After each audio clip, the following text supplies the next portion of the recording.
Hi అండి. ఇదిగోండి ఈ 2 ముక్కల చీరతోని మళ్ళీ మంచి ఫ్రాక్ డిజైన్ చేయబోతున్నాను. ఆల్రెడీ ఆ ఫ్రాక్ డిజైన్ మీరు ఆల్రెడీ చూసే ఉంటారు. కానీ మళ్ళీ అయితే పెట్టబోతున్నాను. అండ్ అలాగే కటింగ్ వీడియో కావాలి అంటే కామెంట్స్ చేయండి తప్పకుండా. టైలరింగ్ ఛానల్లో పోస్ట్ చేస్తాను. అది మీరు పెట్టమంటే ఇలాంటివి 2 సేమ్ మోడల్ అయితే కుట్టాలి. వాటిలో ఒకటైతే మీరు అడిగితే కటింగ్ వీడియో అనేది పెడతానండి. ఇదిగోండి 2 కలిపి దాదాపు 4-5.5 మీటర్స్ ఉంటాయన్నమాట. సరే 4-5 మీటర్స్ ఉంటాయి. క్లాత్ వచ్చేసి చాలా సాఫ్ట్ క్లాత్. కుట్టిన తర్వాత అయితే ఎక్సలెంట్గా ఉంటుంది. అండ్ దీనికైతే కాటన్ లైనింగ్ ఏమన్నారు కస్టమర్. ఇది మన దగ్గర తీసుకున్న పీస్లే అనమాట. 2 కూడా డిజైన్ చేయబోతున్నాను. రెండిట్లో ఒకటైతే కటింగ్ వీడియో పెడతాను. అది కూడా మీరు కావాలి అంటే కామెంట్స్లో మెన్షన్ చేయండి.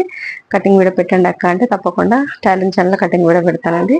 ఓకేనా? ఇంకా లేట్ చేయకుండా కటింగ్ చేసేసి స్టిచ్చింగ్ అయిపోయిన తర్వాత కూడా ఎలా వచ్చాయి ఏంటి అనేది చూపిస్తాను.